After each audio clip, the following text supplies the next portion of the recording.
So, the gaming industry. Oh, how far we have come. There's literally thousands of titles out there to fit every gaming need. What's that? You want to win a World Cup of racing? You want to become the world's greatest martial artist? You want to become a criminal and build a multi-million-dollar drug empire? Well, we've got you covered. There are stories that are better than movies in some cases. The Red Dead Redemption series has one of the best stories ever told. The Uncharted series, again, amazing storytelling. God of War, Resident Evil 4, I mean, I can go on and on and on, but what do these franchises that I've mentioned have in common? Anybody? Oh yeah, right, they all have male protagonists. And just to be clear, I'm not talking about the Uncharted DLC, The Lost Legacy. Yes, I'm calling it a DLC. It only has 9 chapters and it's a lot shorter than all the other Uncharted games, which all the other games exceed 22 chapters. So yeah, in my opinion, it would be considered a DLC. And before I continue this video, I just wanted to let you know that this is your spoiler warning. There will be a lot of spoilers in some major titles, some major spoilers in this video, so be sure if you want to play some of these games and you hear me talking about it, skip ahead or just don't watch this video. Now that we got that out of the way, the Red Dead Redemption series have straight male protagonists, and Uncharted 1 through 4 have Nathan Drake meets Elena Fisher in the game and they get married somewhere in between Uncharted 3 and 4. And, spoiler alert, eventually have a daughter. John Marston in RDR1 has a wife and son, and Arthur from RDR2 has a female love interest.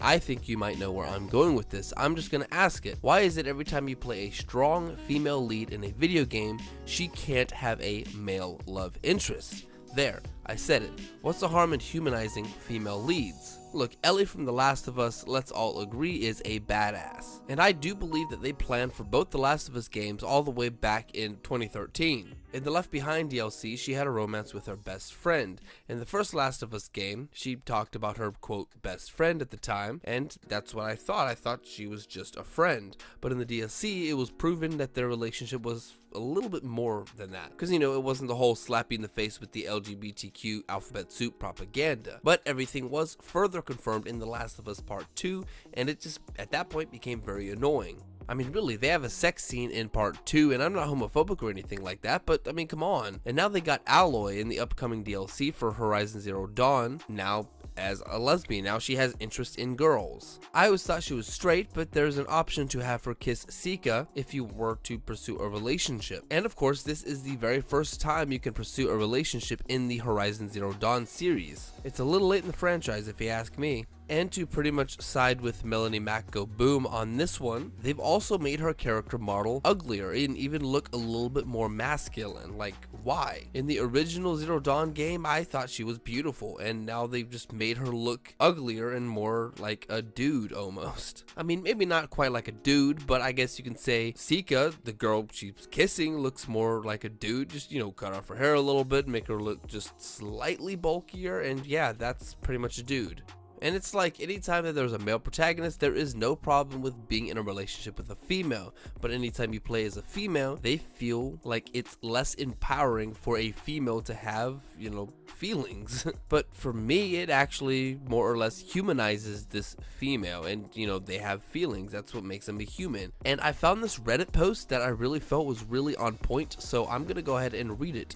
This post said, and I quote, "It's 2022 and straight women are still totally unrepresented in AAA games. I can't think of a single non-created playable female main character who has the prominent canon male love interest in any major modern game. I'm honestly really tired of people saying that she needs to focus on saving the world and there's no time for romance, or I'm glad that not every story has a romantic subplot. Meanwhile, nobody thinks that it's weird that a male protagonist like Nathan Drake, I'm assuming they mean the Nathan Drake from the Uncharted series, or Gerald, who I'm also assuming is from The Witcher, gets multiple well-written partners in their games. Nobody bats an eye or cries unrealistic when a lesbian love blooms in The Last of Us. But a romance between a playable woman and a man? Gross, disempowering, taboo. And I think that's caused by two things. One, most games are still written with the early 2000s male gamer stereotype in mind. He's fine with his avatar whether male or female, boning virtual ladies, but a virtual man? No way. That would make him like, you know, secondhand gay or something. Or two, writers don't know how to write an empowering female character in a romance. To them, heterosexual relationships are so inherently lopsided in favor of the man that the only way to maintain their female lead's dignity is to have her reject them. They cannot fathom a scenario where a powerful woman welcomes the advances of an interested man. They write women as if any hint of intimate vulnerability they experience in relation to men undermines their strength, when in reality it makes them believable humans. It's just so depressing. Even in fantasy, the idea of a woman who saves the world and gets the guy feels so far off. Am I alone in feeling that it's past time for this to end? Edit for clarification, I'm not referring to the player-created defined characters with romance options for all orientations, like Mass Effect, Dragon Age, Fallout 4, etc. I'm talking specifically about characters explicitly written as straight women. And that concludes the Reddit post, and I totally agree. This Reddit article continues with another article that talks about a game that was released in 2013 called Remember Me. I saw a trailer for this game and it actually looks really good. It's still on Steam, so I did add this game into the hat, and I'll be featuring it really soon on this channel. But anyways, this game supposedly had a hard time being published because of the gender of the main protagonist, and in fact she was in a relationship with a man. I'll go ahead and read that article too. The title of this article is Why Publishers Refuse Games Such as Remember Me Because of Their Female Protagonist. The article begins, the developer of the upcoming sci-fi adventure Remember Me has been revealed that a number of publishers passed on the game due to its female protagonist. The gender of Remember Me's main character, Nilin, was a serious stumbling block for several companies, especially the fact that she, as the player's avatar, is shown to be in a relationship with a man. We had some companies that said, well, we don't want to publish it because that's not going to succeed. You can't have a female character in games. It has to be a male character, simple as that. Creative director Gene Morris told Penny Article. We wanted to be able to tease Nilin's private life, and that means, for instance, at one point, we wanted a scene where she was kissing a guy. We had people tell us you can't make the dude, like the player, kiss another dude in the game. That's going to feel awkward. By the time Remember Me was shown to the publisher, it was already in a state where changing the character's gender would require too much work, and it was at this point that several publishers decided they were no longer interested. I'm like, if you think like that, then there's no way the medium's going to mature, he continued. There's a level of immersion that you need to be at, but it's not like your sexual orientation is going to be questioned by playing a game. I don't know, that's extremely weird to me. From the publisher's point of view, there is a strong case for a female-fronted games selling worse, and for them, the bottom line is crucial. Looking back at an earlier PA report, data from video game research and consulting firm EEDAR showed that from a sample of 669 current-gen games which had a protagonist of a specific gender, only 24 of these were exclusively fronted by women. Less than half had the option of a female lead, including games where you created your own character. Games with female-only leads, where you couldn't choose any other option, did sell significantly less, he revealed. If you look at the first 3 months with a smaller quantity of female-led games, they did not sell as well. The ones that were male-only sold better. Male-only hero games sold 25% better than those with an option female hero, and 75% better than whose with a female-only hero. But this doesn't tell the whole story. These figures reflect the fact that games with female-only heroes get less than half of the marketing budget of titles with male-only heroes. Games with female-only protagonists got half the spending of a female optional, and only 40% of the marketing budget of male-led games. Less than that, actually, he concluded. Then that's the truth then, that the people choosing what games receive what marketing budget are helping continue a self-fulfilling prophecy. The majority of publishers continue down the safety route of finding male-only led games, comfortable in the knowledge that because of this, male-only led games sell by the bucket load. And yes, I did speed that up a little bit so that I didn't appear that I was just trying to read it slowly for the content. I'm just a slow reader, so I did speed up my voice a little bit. And that concludes this article, and they're probably not wrong, but the problem with this is that, yeah, there aren't as many female gamers than there are male gamers, but that doesn't mean that male players won't play a female-led game. There are few out there that are very successful. Just one quick example is the Tomb Raider franchise. I mean, Lara Croft became an iconic character. Now, I'm hearing rumors that they're going to start doing to Lara Croft what they did to Aloy in Horizon Zero Dawn, and that is just extremely annoying. And the game Remember Me, yeah, it came out in 2013, and it might have been a different time and a different story, but now it's 2023, and there are literally no games coming out with a female-led protagonist that is straight. She has to be gay or bi or something in that LGBTQ alphabet soup. Now, just to be clear, again, I'm not trying to appear as homophobic or trying to start any sort of controversy, but I think this is worth talking about. This is something that's actually been on my mind for quite some time, I just haven't made a video about it yet.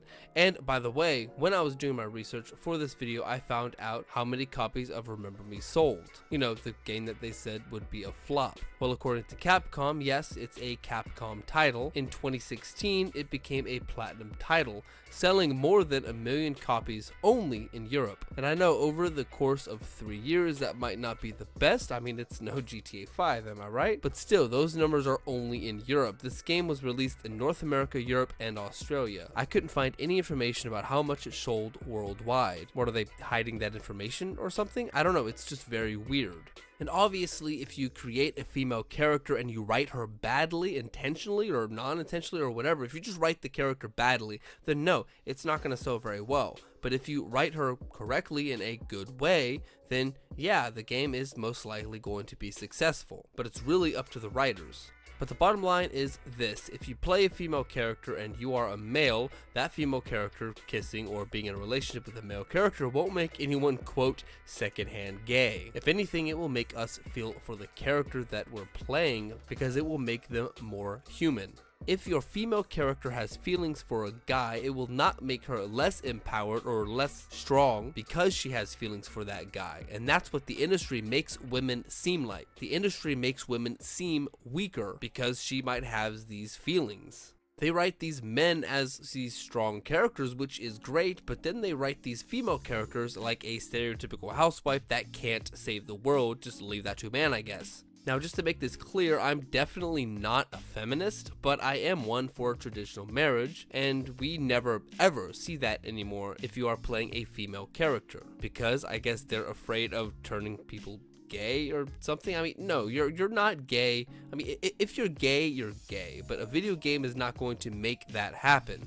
Sorry to burst your bubble. We need more humanized female characters that fall in love with the manly, non-playable characters. We don't need to play these manly butch girls that get to have these soft, less butch, girly girl females as partners because they want to just fit in with the LGBTQ alphabet soup narrative, and the girls have to be boys and the boys are still boys, I guess. Sorry, but I'm not sorry. This is getting ridiculous. Calling it awkward because you are a dude in real life playing a female that is kissing another dude, making you gay, is just completely ridiculous. In fact, maybe the publishers have a problem with their sexuality. I don't know. But that's just totally ridiculous and totally stupid. And that only scratches the surface on what I'm actually starting to feel about this. Because even in a game like Hogwarts Legacy, now that game is phenomenal, but they have to ruin it with a trans character in the 3 broomsticks, and with the lady that gives you the Merlin trials is a lesbian, and she's an old lady at that. Like, what old lady, like